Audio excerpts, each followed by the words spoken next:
Angela reveals Isabella is, well, I guess, clairvoyant and has psychic abilities. She then kind of mentions that she too has the same. I know I've said this before just a few minutes ago, but I mean, it's kind of a twin thing. I didn't feel like it was special, but it kind of comes to light in the movie that it obviously is very special because that's what the son of Lucifer needs. He needs a strong psychic woman, a strong independent psychic woman to basically be brought onto this earth. I think Constantine gives her like some kind of near-death experience, which basically brings out Angela's psychic abilities, to which she's able to find out that Balthazar was involved with Beeman's death. She finds I don't know. The coin. Would you consider that a coin? Yeah. She Yeah. finds a coin inside. I don't know. She just reaches down and pulls up this coin out of this little gated area. And boom, she's in the game now. She is able to see things. I just want to point out one thing. This is actually a point in the movie where they show a little bit of the bastard Constantine that you get, from the comics, because he tells her that he's going to do this thing to, awaken her abilities. He doesn't tell her that he's got to actually kill her for a second to get that to work. And then whenever she realizes that what's happening, that he's actually going to drown her, like he pulls he's giving her no empathy whatsoever. It's just like, nope, you're going to be, till you die, you're going to stay under the water. He learned that from the devil, but at the same time, he didn't necessarily want to do it. She was asking for it, and she gave verbal consent. And if she didn't want that, she shouldn't have worn what she was wearing. That's just, that's how I feel. And she shouldn't have gave him the eyes, and she shouldn't have Yeah, said... she gave him the eyes. She went in. This is such a Latina move. She went in that tub legit with a white tank top and a black lace bra. She knew what she's getting into. She knew what she was doing. Actually, she was hoping to get into a lot more, but that's a whole other argument. That did not happen. You know what? I'm going to say it now. That is one thing I actually did like about the movie. She may have given a lot of come and get your love eyes, but there wasn't any sex scene in this movie. And I know that it happens in horror films, and it doesn't necessarily bother me. I just prefer that it's not. Let's get past this. Let's get to the real action. I don't want to see you guys banging. I don't care about that. I don't care about your love. They actually thought about it for a split second, not any kind of love making, but like actually having the two characters kiss at one point, because there was romance between the two of them, whether they wanted to admit it or not.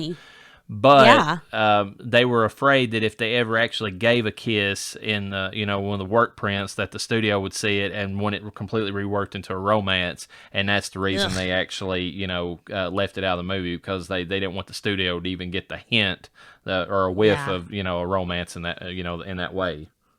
I'm glad they went the route that they did, honestly. Like I said, I don't care that there's romance, but I don't want that to be any kind of main focus, not even a scene focus.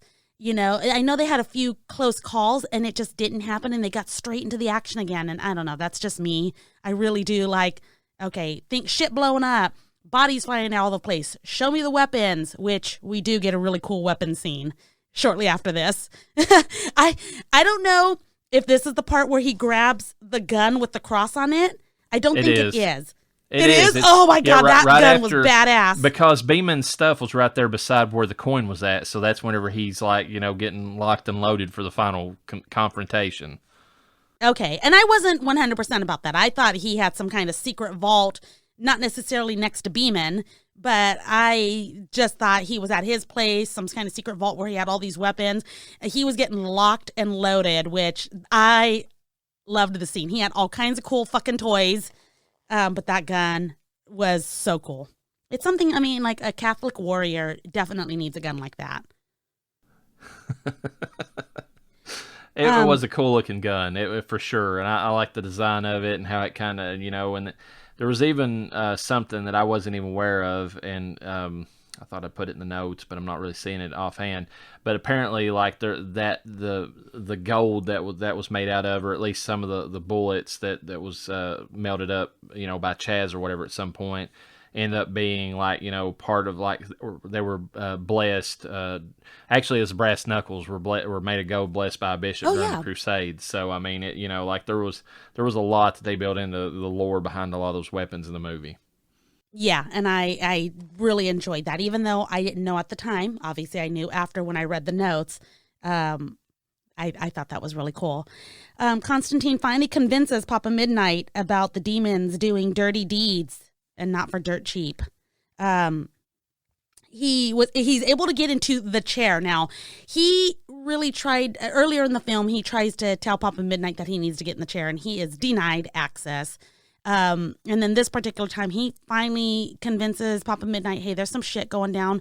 I need to get into this chair. He gets into this chair, what looks to be some kind of electrocution chair. Yeah, I think it was supposed to, they say something about it was a Sing Sing, so it was an Alcatraz. Okay, but he never exactly straps himself in, which I don't know. I was like, why didn't you do that? Because he does get shocked. They pour all this, water on the ground. I'm assuming it was water with some clear liquid. Mm-hmm. And then Papa Midnight busts open a light bulb and while it's still plugged into a lamp and jams it right into the ground. And Constantine gets to see the moon and the stars. He actually gets to see the Latino gentleman that had got his hands on the Spear of Destiny. Basically got to witness his journey all the way to Los Angeles, which, when you have a devil angel movie, Los Angeles is always the place, like a city of angels, that always has to be the place. Yeah, I feel like that's so cliche. He got the worst version of Telemundo in his little vision. He did. He got the non-translated version. I mean, it got straight to the point. I guess you didn't really need language, English or Spanish, to know what the fuck was going on. It kind of gets straight to the point.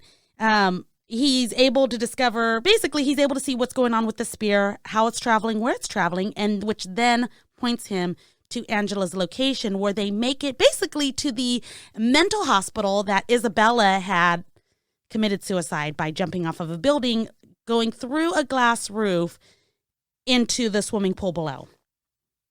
Am I missing anything?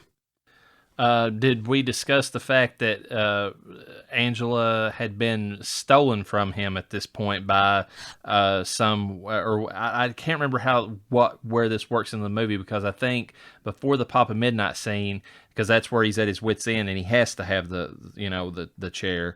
He finds Balthazar. He tries to get the information out of Balthazar and, melts his face and tells him he's going to, he lies to him again, showing another great John Constantine's a bastard. And he'll lie to you, tells Balthazar, I'm going to send you up to heaven with the other guys, even though there's no way that could possibly work. But he convinces Balthazar that he can.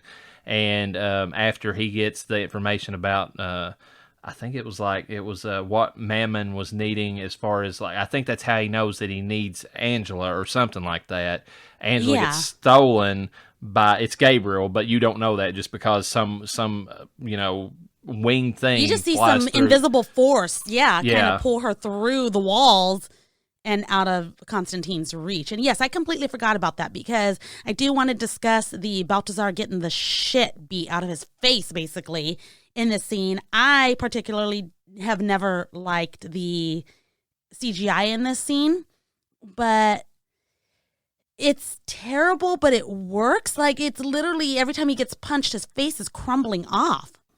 Well, there's that, and then there's the weird two-face thing that they got going on toward the end, where half of his face is melted, and it almost looks like a prosthetic that's rubbery, but I don't know. It looks off, and it's not really the greatest. And then, and you're taking away the one thing that you personally liked about Balthazar, which was his looks, and you're left with his acting, and still not up to par. Sorry.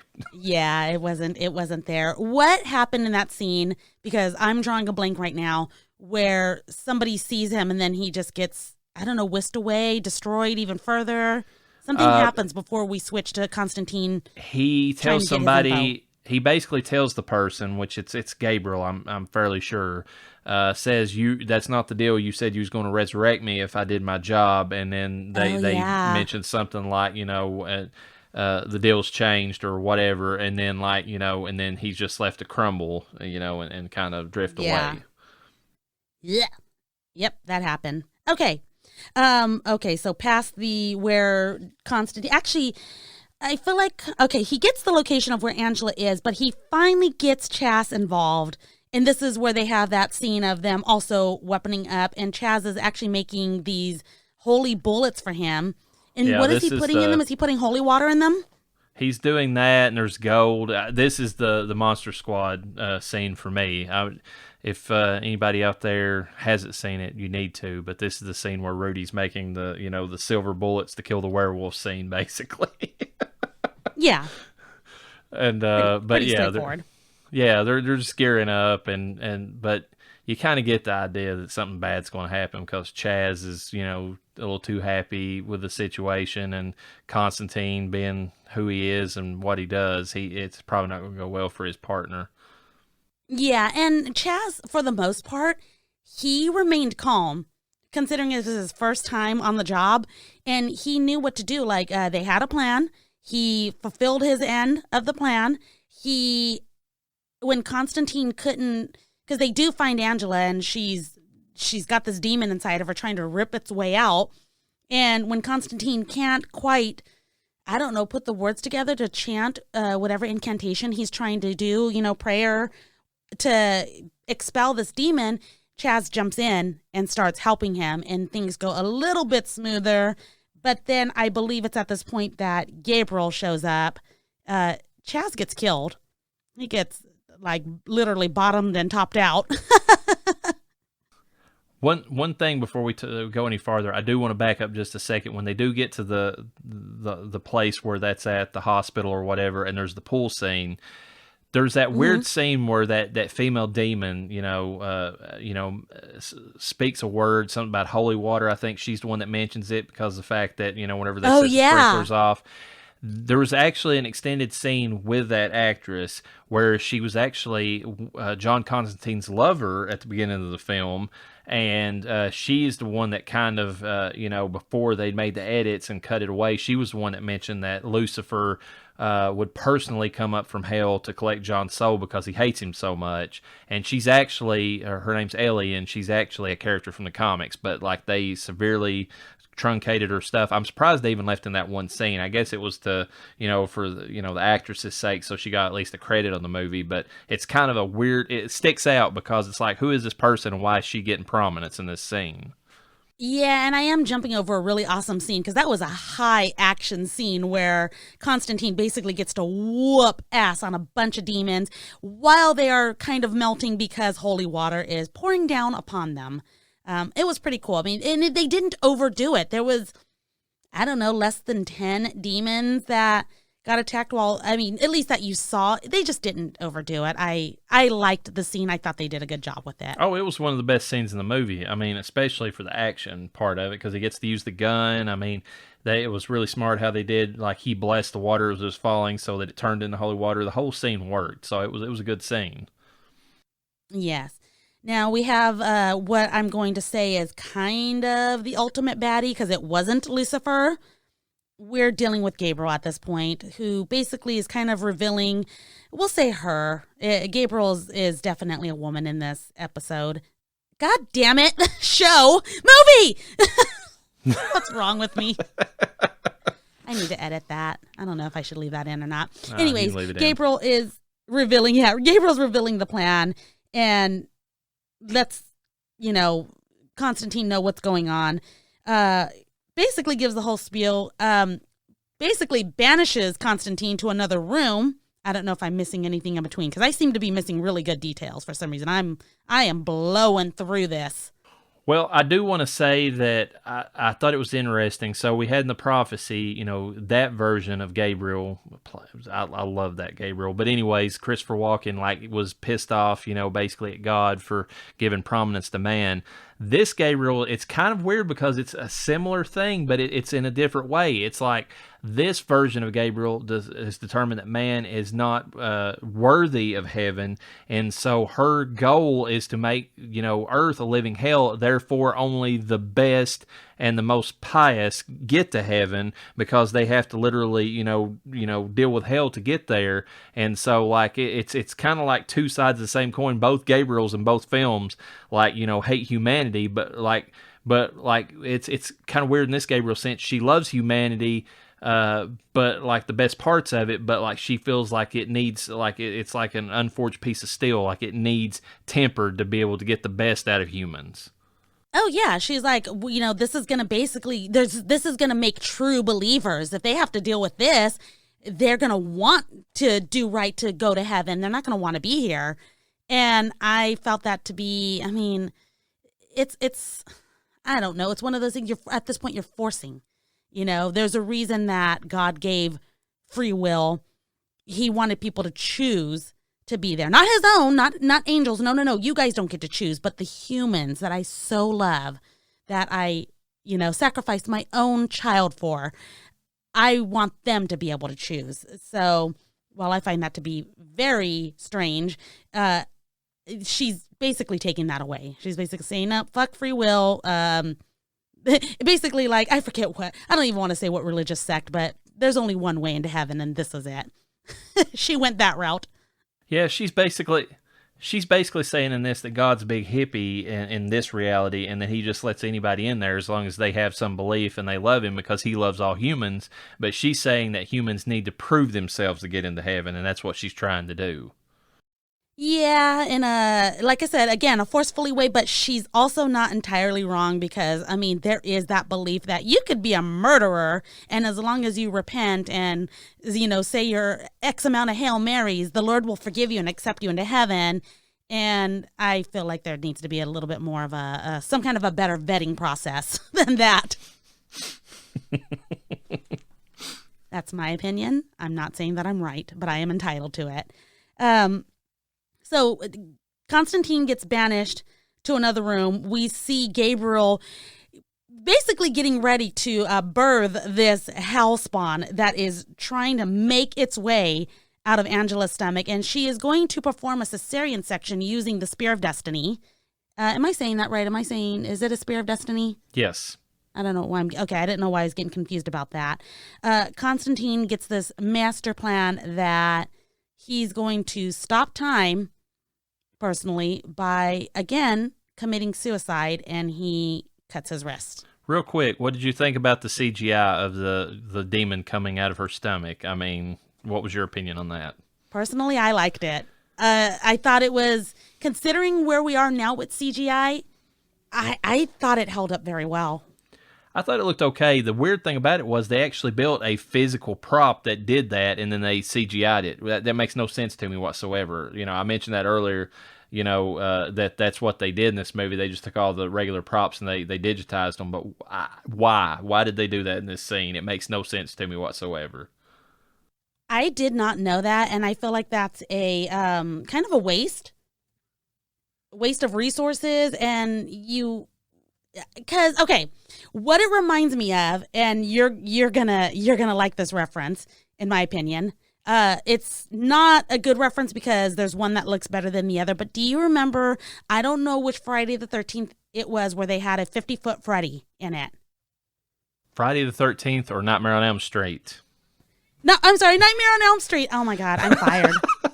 A 50-foot Freddy. I remember the one where he put the girl in the bug motel, but I don't remember like a super large Freddy. Like I'm drawing a blank on that one.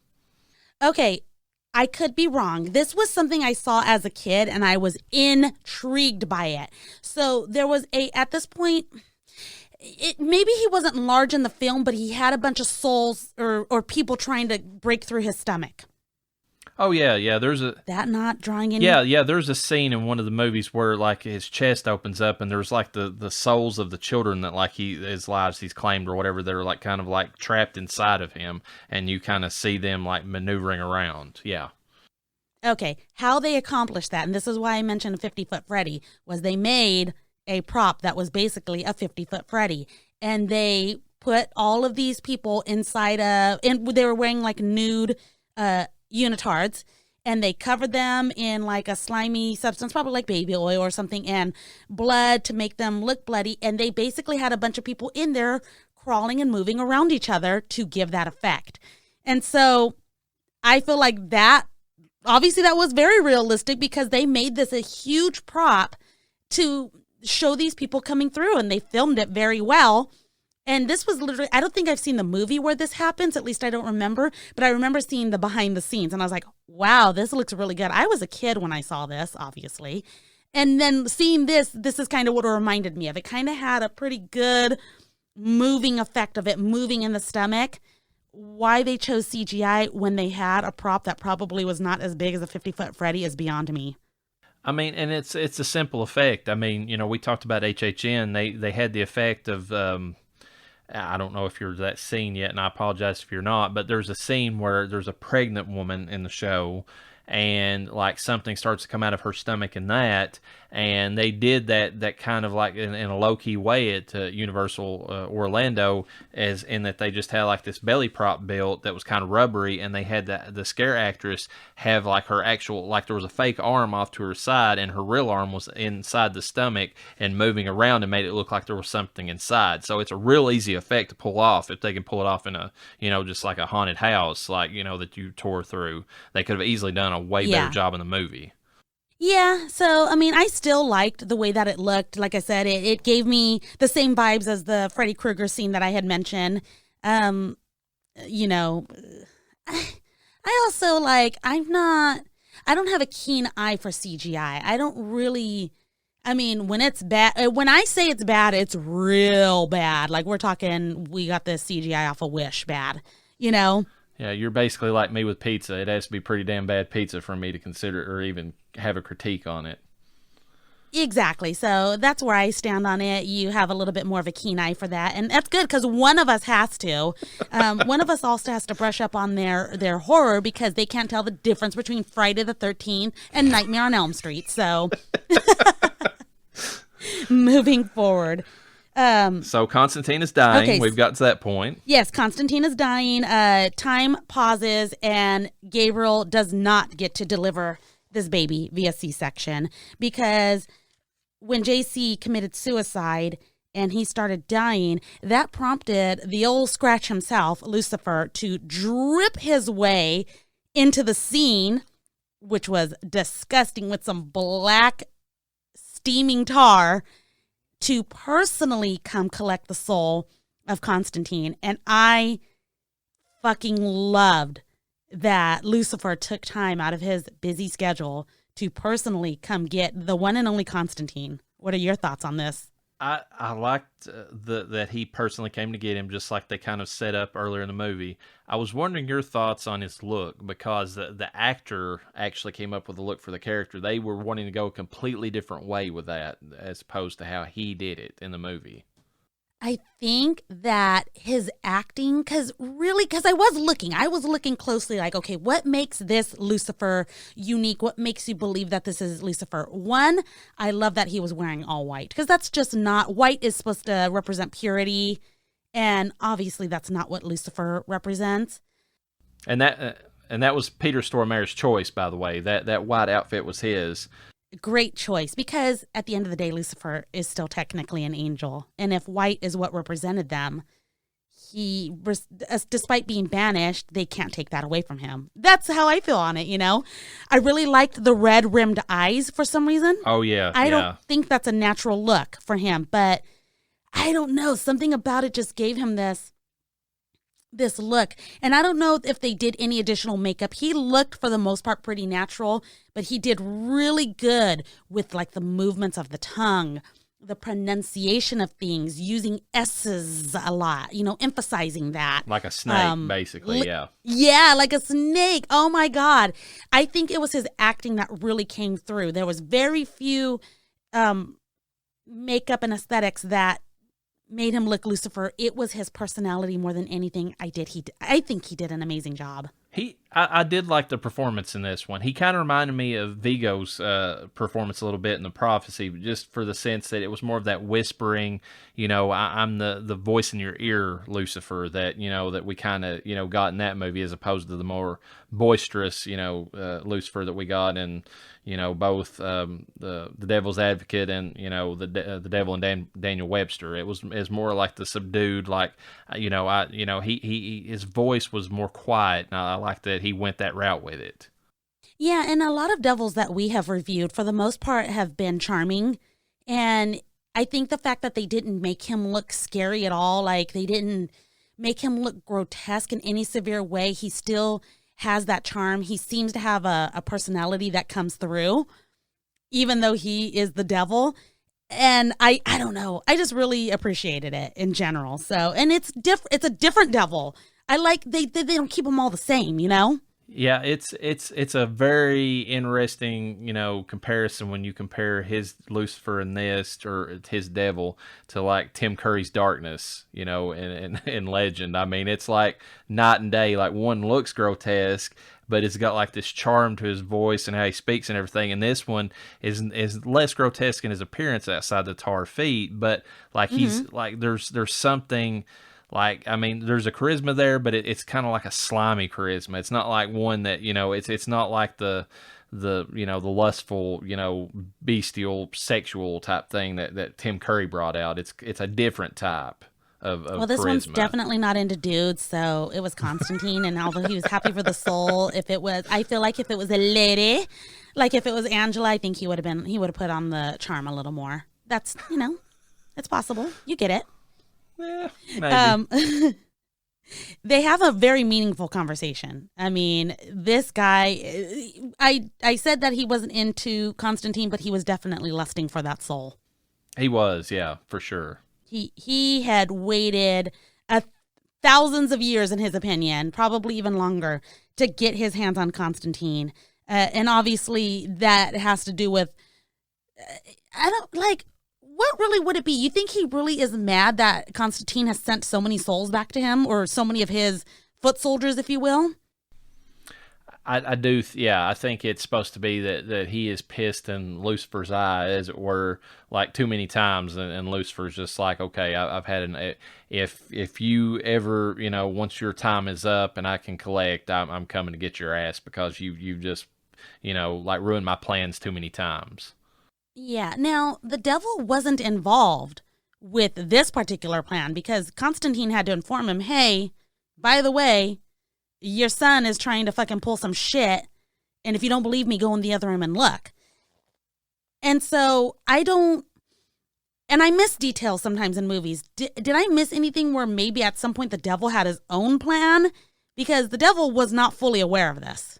He was not aware, but he almost like didn't care about it at first. He was like, kids will be kids. He's going to do what he's going to do.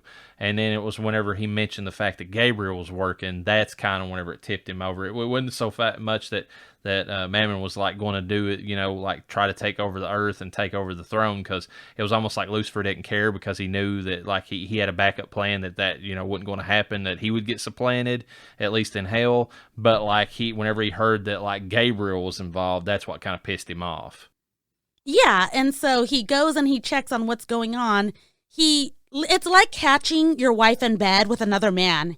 He literally saw Gabriel over Angela getting ready to, birth his son. And time again had stopped, by the way, on Earth. Exactly. He put an end to it. It was not happening. He gets into a little tussle with Gabriel. Gabriel attempts to smite Lucifer, but finds out that her credit with God has been canceled. Yeah, it's kind of weird. I mean, what were your thoughts on the fact that the angel or anybody who was on Earth was a half-breed? Like, they don't really discuss what that means. Like, Gabriel's not considered a full angel, and I don't know exactly, I never picked up what the meaning of that was. Well, I feel like they explained it a little bit when they were talking. Okay, they showed an example of how, and not Lucifer, Constantine does say it. I'll have to find the speech. He does give a tiny little speech. He does explain it to Angela of what his version of a half-breed is.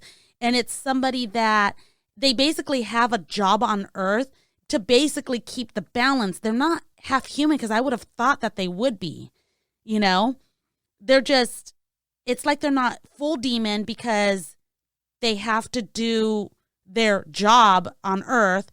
And same thing with angels. They can't just go around doing all this good. There has to be somewhat of a balance. One of the examples they showed is when Balthazar was doing his bad in the liquor store, and the guy, which you thought was just a regular store clerk, was leaning over Father Hennessy.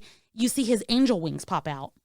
Yeah, I don't remember seeing that scene, but that makes you make a good point. I did like the fact that they showed like you could tell the difference between a demon and an angel just based upon the color that their eyes kind of took, like in the darkness, like red Yeah. or golden, I'm going to go back and I'm going to find that speech that Constantine made, see if I can clip it in. I may or may not, but at least, give a little bit of insight on what his idea of a half-breed was. Okay. But I did like the fact that Lucifer's like plan for Gabriel was just to basically make her mortal. I mean, that was a good fuck you basically move to her at that point. Big time. Which, how did he accomplish that?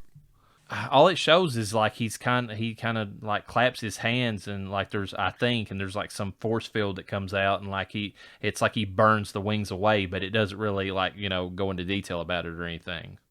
Yeah, I didn't know how he had accomplished that, but obviously he does one thing right at the very end of the movie, which we'll discuss, which I was like, I also had questions as to how, but I'll give my opinion on that as we get there.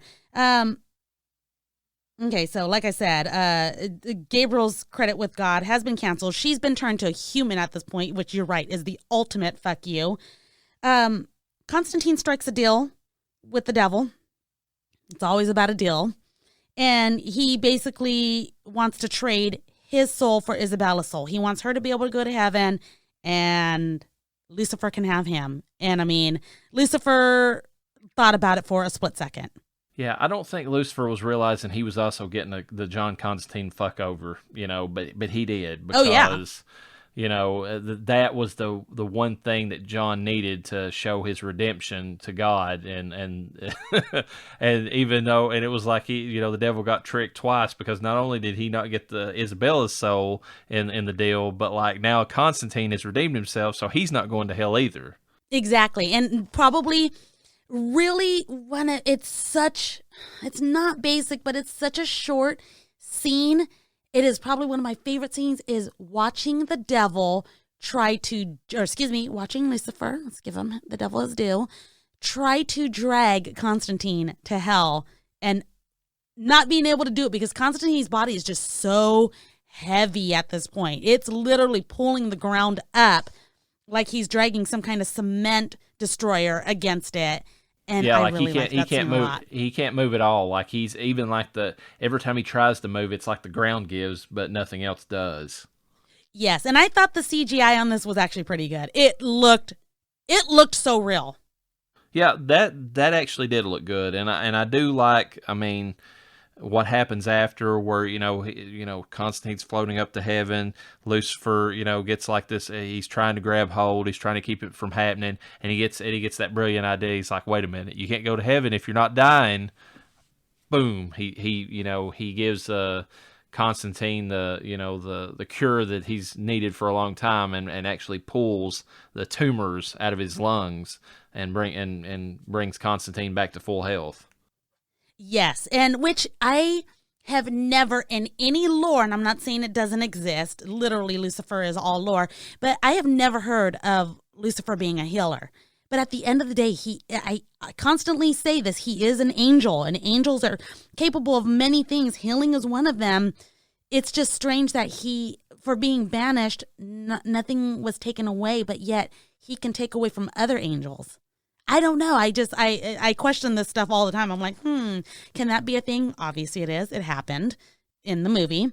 I always just go by the logic of in that reality, that's how it functions. But like, oh, you're exactly. right. I mean, I've never heard of Lucifer in any other kind of setting actually being a healer of any kind. I mean, like he's not an angel that ever had that ability that I'm aware of.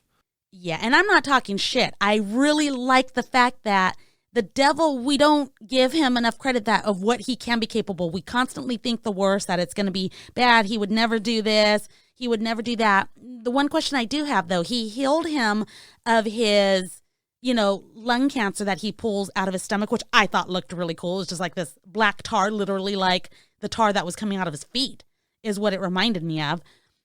But what happened to Constantine's wristlets? Like, did he heal those? I didn't see anything. I don't know if that just magically disappeared because he was getting accepted into heaven for an ultimate sacrifice. Yeah, I think it's almost like he regenerated before that, but the last thing left was still his fatal cancer or whatever, and then that's what the devil healed up. But it's not really specified in the movie, and I gave the devil his due in this case, and just gave Lucifer, like, oh, well, he healed up all the the bad things that had happened to Constantine at this point. Yeah, thanks, Lucy. I don't know. This scene I loved Lucifer in this movie. In such a small amount of time, just like the the prophecy. It's such a small amount of time to have such a great, Lucifer, devil, whatever you want to call him, in it. Did an amazing job. Really tied in. I feel like tied in pretty good, any loose ends in the story for the most part. He is hoping that by healing Constantine, that Constantine will make the same mistakes again and end up in his bad graces. And it's not a bad bet to make, especially with John Constantine and the fact that human beings, I mean, it's hard to change, really hard to change your habits. And I mean, we see that toward the end of the movie that John's making an effort he's got the nicotine gum. He's, trying to move away from the cigarettes. So he's trying, but there's not, but the movie's smart in the sense that it doesn't give you like the idea that he's, completely changed his life. It's a struggle like it would be for anybody. I mean, he's going to have to day by day check himself basically. Yes. Now we conclude the film with a scene that, I don't know. We'll save it for I'll save my talks about it for the, our ratings. But he's with Angela. They're at the top of a building. Things are looking great. She's giving him the come hither eyes, as usual. I don't believe a kiss happened in the scene. It doesn't, no. It doesn't, but they get real close. Yeah. They get real close. And he basically entrusts her to hide the Spear of Destiny. I personally thought that was a bad move. It was the end. We don't see anything come further of it, but I'm like, really, dude? Like, you just met. Like, seriously?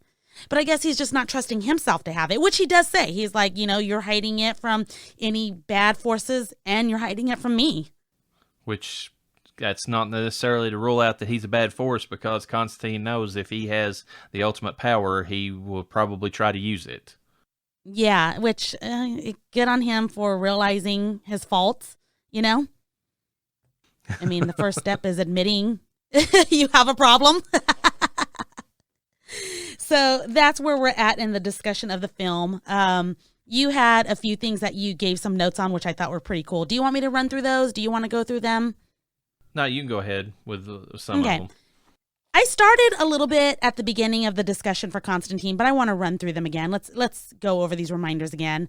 Only characters that made it from the Vertical Hellblazer comics to transition to the film, besides Constantine himself, JC, are Ellie the Demon, Papa Midnight, Chaz Kramer, and Gabriel. So, Let me see. There was a line about Constantine not wanting Angela to be just another ghost. And that's a throwback to the comic where the character is haunted by basically the ghost of his dead friends. Ooh, I can relate, Constantine, kind of. I could, because of what drove him to kill himself when he was a teenager, or to attempt to kill himself, I could see how him not wanting to add to the roster of what torments him daily. So, I don't know. That kind of makes sense. And I know this is just a movie universe, but I'm throwing out there, if this were a thing, I would be with him on that. Yeah, I mean, it's understandable. Obviously, he had feelings for her. Yeah. Yeah. For sure. Let me see. Item that Constantine burns to ward away the demons from him and Isabella in front of the Mother Mary, him and Angela, I think, in front of Mother Mary, was a piece of Moses' shroud. Yeah, given to him by B-Men. Where did you find this information? Mainly IMDb.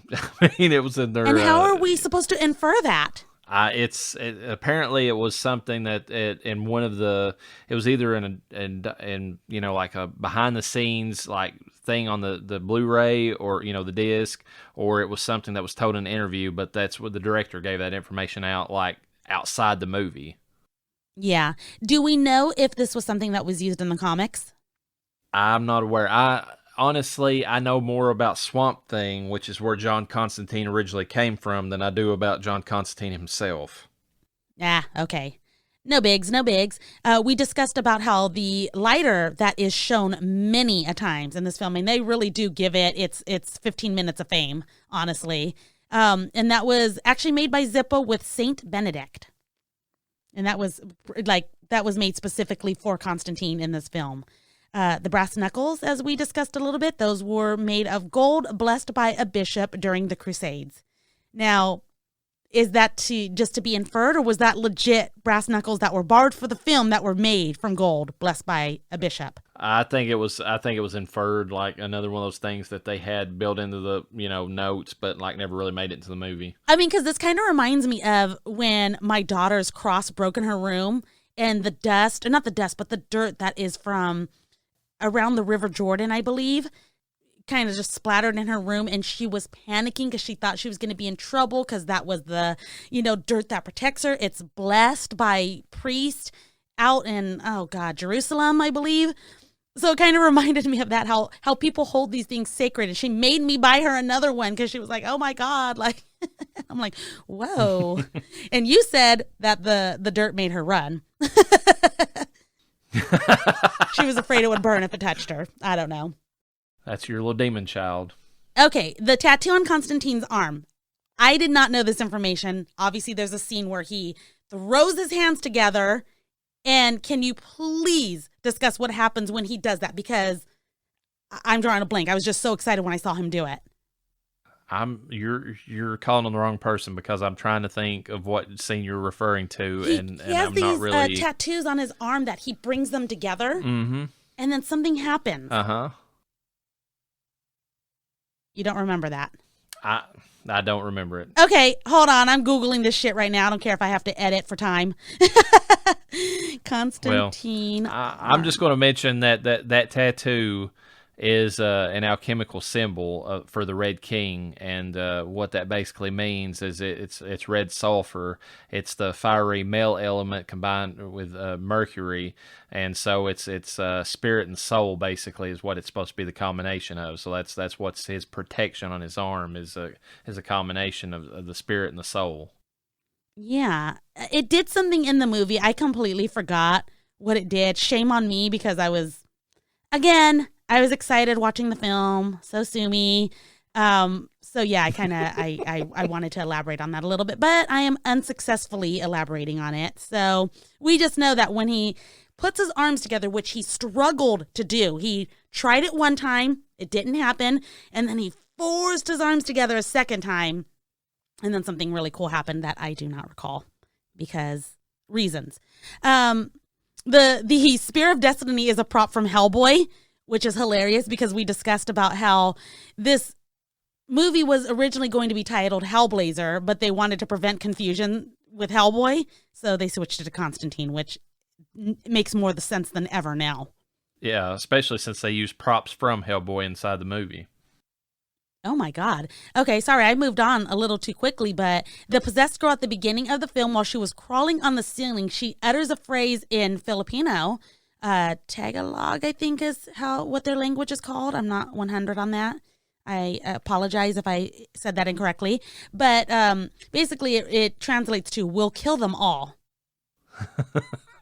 Which is crazy that they actually built that much into that scene. Yes, and that is information that I could have slept better tonight not knowing. Thanks, Reverend. In the film, he smokes 13 cigarettes, but I have a feeling that this is just 13 cigarettes on film, not counting any outtakes or any scenes that were cut.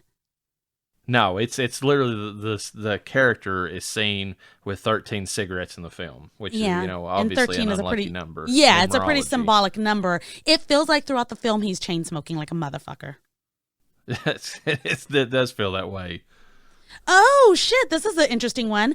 Okay, so the cigarette that was on the nightstand, I think this is while he was performing the exorcism with the Filipino girl, was a fake one made to the size of a cigar, and then distance filming filmed at a distance because the director didn't have a camera that would focus properly on a regular cigarette.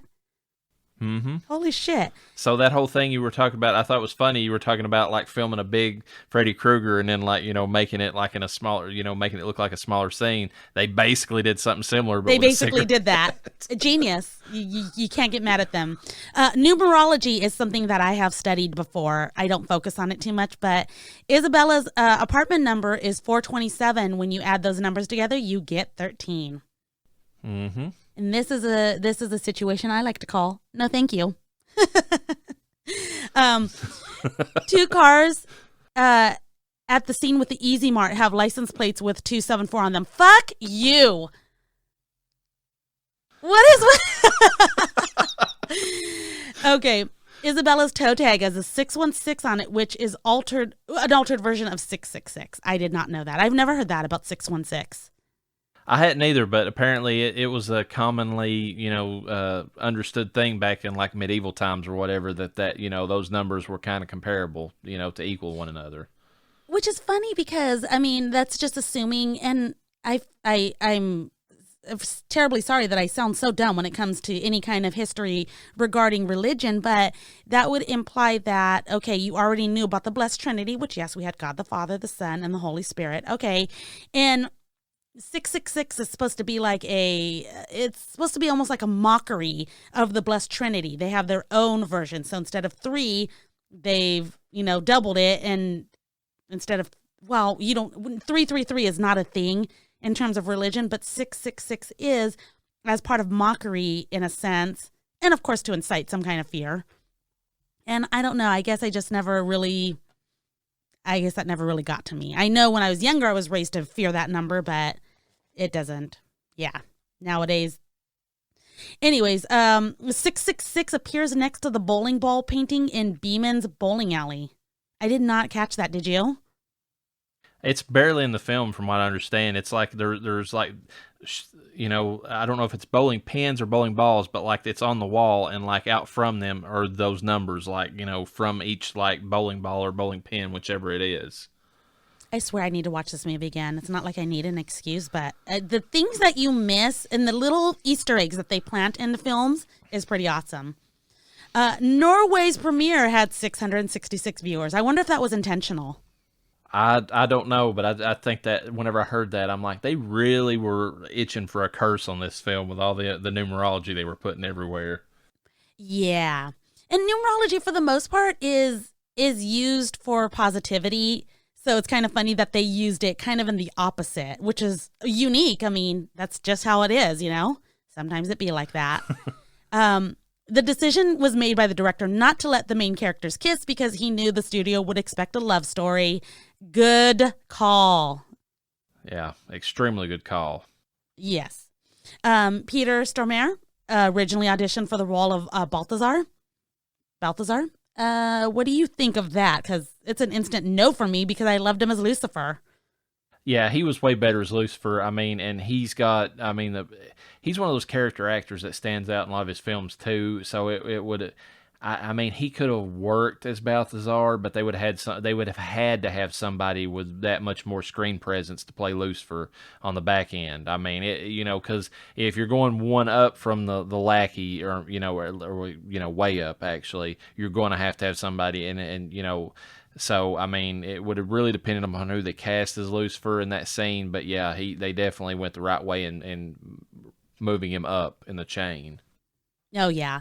Stormare came up with the concept of how Lucifer looked, which we discussed that. You said, how did I feel about it?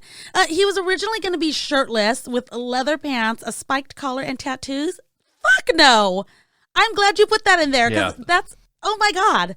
I mean, that is just so... I don't know. That's like a typical God. That's a hot topic, Lucifer, is what that is.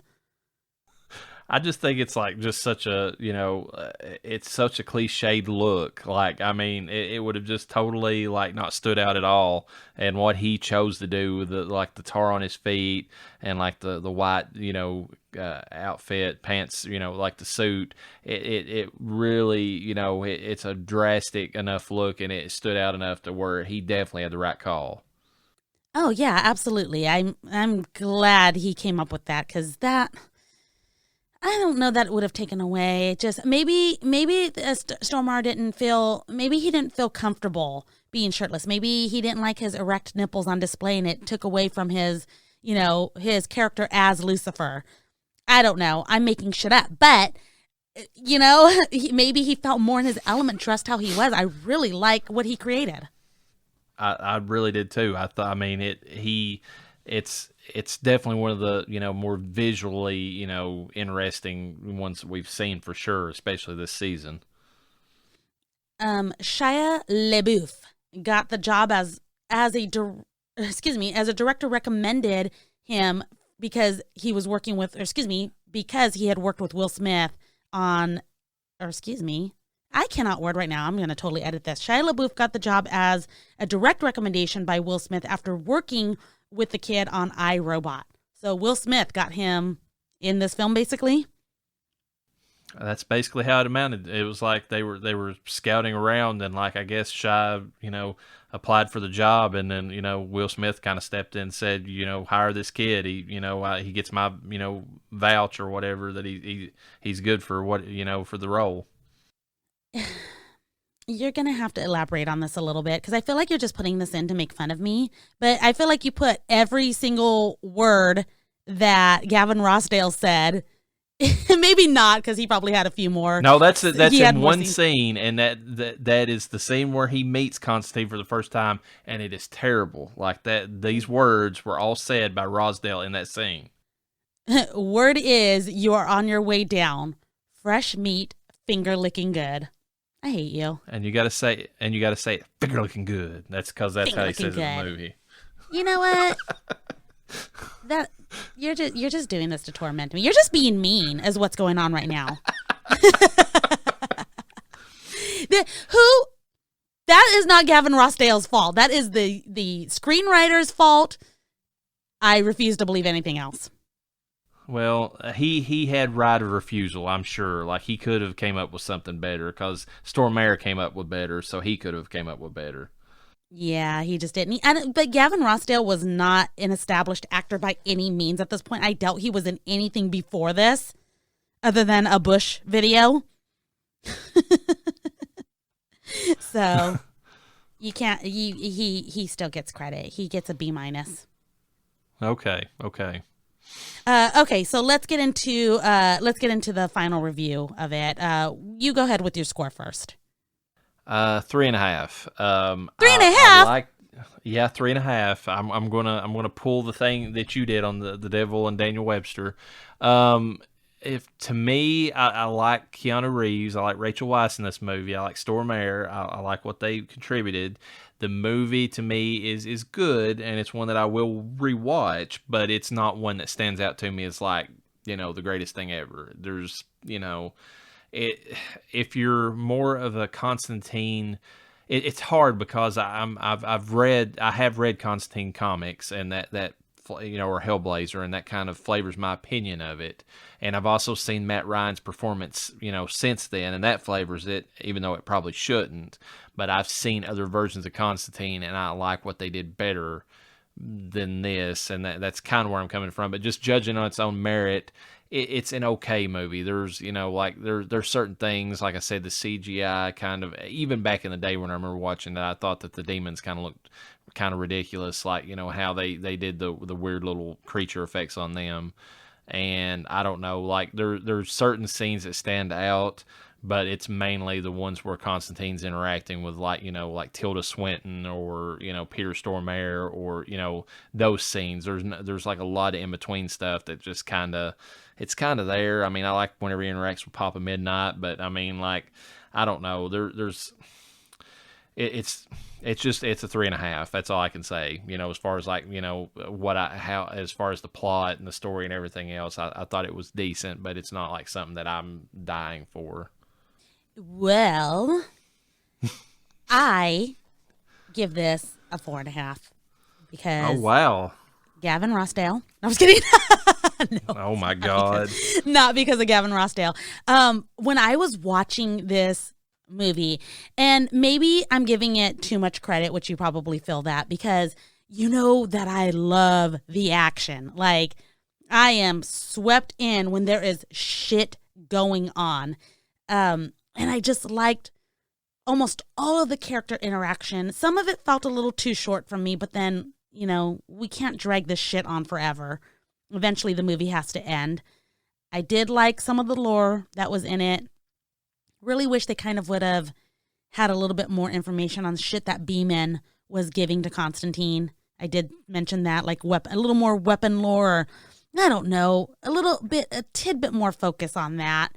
I'm glad they didn't, have any love scenes in this film. I think that's what really kind of brought it up for me, is that I got through the whole film excited the whole time, and I didn't have to deal with no stupid, sappy love shit that really irks me for some reason. I'm also going to say that I did not, it's really hard because knowing Matt Ryan and his portrayal of Constantine and how he is Constantine and Constantine is not even Constantine without Matt Ryan, I didn't let that influence, my portrayal of the film. And I also didn't let the comics influence how I felt about the film, because when I watched it when I was younger, I knew nothing about the comics. I did not know Constantine was a comic character. And obviously I knew that information now, but again, I kind of swept that aside and kind of reviewed it as a movie that was put out, especially for its time, because nerds are a big thing now. It's cool to be a nerd, but back then it wasn't. It wasn't cool to be a comic book nerd.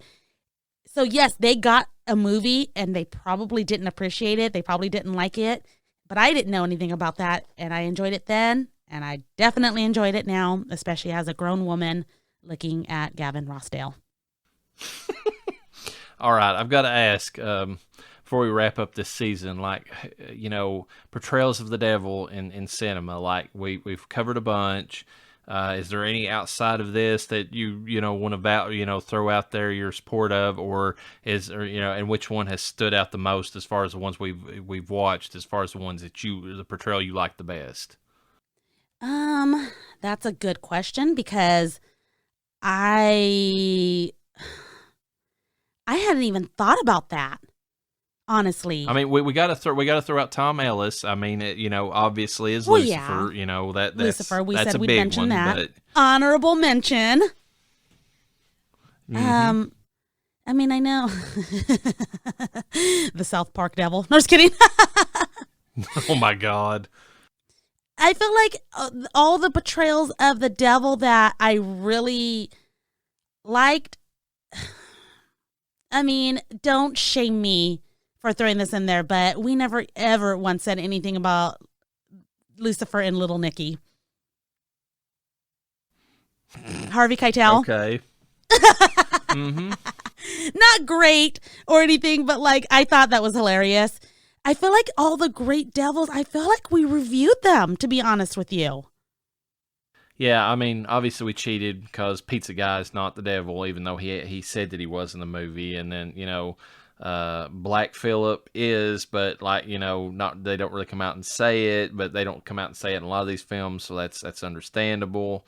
The Omen is not really, I don't think, Lucifer really figures into that, or Rosemary's Baby, either one. He's in it, but but that's not, those are more about the Antichrist than anything. Yeah. So, but, we had to throw those in there because they did, feature something devilish, related.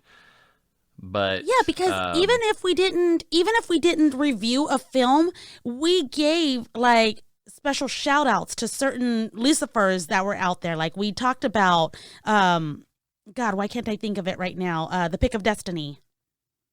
There's a Pick of Destiny. There's Elizabeth Hurley and Bedazzled. I mean, and which there's the older version of Bedazzled, the black and white film. I have no idea about that one. Or I think it's black and white. It's at least, it's pretty old. But I mean, I'm trying to think. There's more. We mentioned the Witches of Eastwick. I mean, that wasn't anything that we reviewed, but we mentioned it. Yeah, Jack Nicholson. Have to mention him in that. Yeah. This is rough because we'd have to give our best review of the best devil of the films that we have reviewed. I'm so torn. Do you have a favorite of the ones we reviewed? Honestly, I am torn. I've got two. I mean, Vigo stands out a lot. I just really love a lot of the stuff he did in the prophecy. I mean, he's only in that film for like minutes. Like he's like Peter Stormare. He's just barely in the movie, but he stands out so much that I've got to give him credit for what he did in it. And because he combined more of the, like the whisper in your ear, but also along with he had that demonic streak to him, like the way that he was guttural at times. I like that aspect to him. And visually, I've got to give it to Tim Curry because I love The Darkness as far as its look. He's like the best, visual representation of the devil. But then again, you've got, Al Pacino. I mean, Devil's Advocate, man, he was good in that. We could do top 3. That was 3 right there. I don't know if you want to leave it at that or if you want another special shout out. No. I mean, Houston, obviously being the granddaddy of all of them, back in 41, give him his little special shout out on the side there because, he did a really good job back in the, on The Devil and Daniel Webster. Yeah. Mine is slightly different from yours because, you and I both know, it goes without saying that my favorite portrayal was the one and only most adorable Black Phillip. That is my number one. I can't put any other number one in his place. I will have no false gods above Black Phillip, okay? I do. And also he's another one of those ones that does the whisper thing because whenever he actually has the voice at the end of the movie, it's that whisper voice. It's like you will live whispering sweet nothings into my ear. I love Black Phillip. So that's my number one. And number 2 and number 3, this is a tough one. I'm going to say number 2 was Peter Stormare. Okay. And I know it is so recent, but the fact that I have found out that he picked his own outfit, I feel like it really added to his character. I put him in the number 2 spot. And then, of course, in Devil's Advocate, Al Pacino, I put him as my number 3. He really deserves the number 2 spot. He was very boisterous. He was influenced by the Devil and Daniel Webster, which I think he did a great job of kind of, modernizing that version of it. And he did something, too, that's interesting when you think about it, because Houston played the folksy country version of the devil. Al Pacino played the world-wise, city devil, basically. Like, he knew how to function in the middle of, like, a crowded town or whatever, city, versus, like, Houston's character kind of slinking around the small towns and kind of catching the farmers off to the side. Oh, my God. Yeah, he did, and that was tough because we reviewed some cool devils during this season. So I never even, you really threw me off with that because I never even thought of, hey, we should probably talk about our favorite devils, And it's hard to believe that this is our last episode of this season of The Devils in the Details. Like, we made it. This is our first, we're just like, hey, let's do a fucking podcast. And we did. We put together a fucking podcast. We both put our ends of the, bargain on it, of what we were going to do, and we made it happen. And it's been such a crazy road. We have both learned so much. It's insane that we made it through a whole season already. I'm pretty proud of it. I mean, it took a lot of effort on both of us, and there was a few setbacks here and there, obviously, but it's been nice, Yeah, like I said, we've learned a lot. So I think after this, I got some editing to do on these shows. I'm going to get them out. They will all be out in October. I mean, I might slip into November at the very latest, early the first week, but editing has been going really great on my end. So hopefully that momentum keeps up. We are moving into, is it the ghost season? Yeah, I've tentatively titled it Haunted Homes and Haunted Hearts because any good ghost story has something to do with one of those two things, in my opinion. Yeah, I wholeheartedly agree with you on that. Oh my God, that was such a dad joke. Insert drum here. Okay, what are we titling this season again? The ghost season or this season? Yeah, ghost season. Haunted Homes and Haunted Hearts. It sounds like almost like an ad. Haunted homes and haunted hearts. Well, to everybody that has stuck with us this far, and anyone who's going to continue joining us in the future, thank you for listening to our first season. Again, we're just a little fledgling podcast trying to figure out our rhythm. I think we've got it down pretty good at this point. And please join us for our haunting season next year, Haunted Homes and Haunted Hearts, as it's been named by the Reverend Dr. Death.